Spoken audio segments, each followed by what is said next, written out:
पशुपतिनाथ व्रत, इससे जुड़ी हुई कुछ खास बातें हैं जो आपको विशेष पता होनी चाहिए जो भी लोग पशुपतिनाथ व्रत करते हैं, क्योंकि इन बातों पे ये खास बात इसलिए है क्योंकि ये बदले नहीं जा सकते, ये जरूर होने चाहिए, इसमें कोई भी कमी नमी नहीं रहनी चाहिए। Welcome to astro Vanisha. अगर अभी तक आपने इस चैनल को सब्सक्राइब नहीं किया तो जल्दी से कर लीजिए। आइए बात करते हैं पशुपतिनाथ व्रत में। पहले दिन आप जिस मंदिर में पूजा करने के लिए भगवान शंकर जी के जाते हैं, उसी मंदिर में आपने सभी व्रतों, जितने भी आप पशुपति व्रत रखेंगे, 5 रखेंगे, तो आप वो 5 व्रतों में आपने पशुपतिनाथ व्रत में आपने उसी मंदिर में ही पूजा करने जानी हो। आप मंदिर बदल नहीं सके। आज हमने इस वाले शंकर भगवान के मंदिर में पूजा कर ली और कल हम दूसरे में चले गए। सबसे पहली बात। दूसरी बात एक विशेष ये आ जाती है कि जिस दिन आप पशुपतिनाथ व्रत कर रहे हैं, अगर उस दिन अन्य कोई व्रत पड़ जाए जो साल में एक बार आता है, तो आप उस दिन वह व्रत रखेंगे, पर पशुपतिनाथ व्रत उस दिन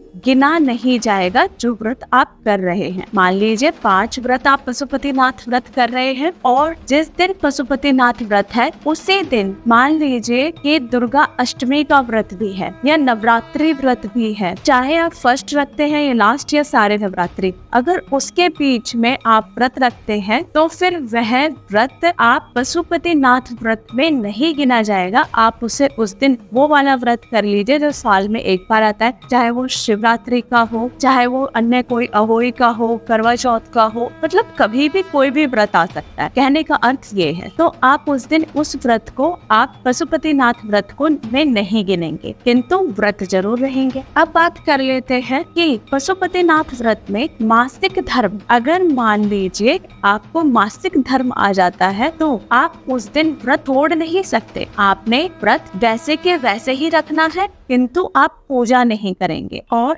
व्रत वह पशुपतिनाथ व्रत में नहीं गिना जाएगा। जो व्रत आप शुद्धिकरण के साथ में पूजा करते हुए, शिव दर्शन करते हुए आप जो व्रत रखेंगे वही सिर्फ व्रत में गिना जाएगा। अब बात कर लेते हैं प्रसाद की। आप जब कढ़ाई में प्रसाद बनाएंगे उस दिन, तो प्रसाद कढ़ाई में किंचित मात्र नहीं छोड़ना है। आपने सारा प्रसाद मंदिर में ले जाना है और घर के अंदर भी आपने उसके 3 भाग नहीं करने हैं। आपने मंदिर में जाकर ही 3 भाग करने हैं प्रसाद के, तब जाकर आपने पूजा करनी है। साथ ही साथ अगर आप सुबह में दीप ना कर पाए तो धूप भी कर देंगे तो चल जाएगा, किंतु शाम के समय आप जल, प्रसाद और 6 दिए अवश्य ही जलाएं और विधान के साथ में पूजा करें, तब जाकर ये व्रत संपूर्ण माना जाता है। आशा करती हूँ आपको वीडियो अच्छी लगी होगी, तो वीडियो को लाइक, चैनल को सब्सक्राइब करना बिल्कुल मत भूलना। हर हर महादेव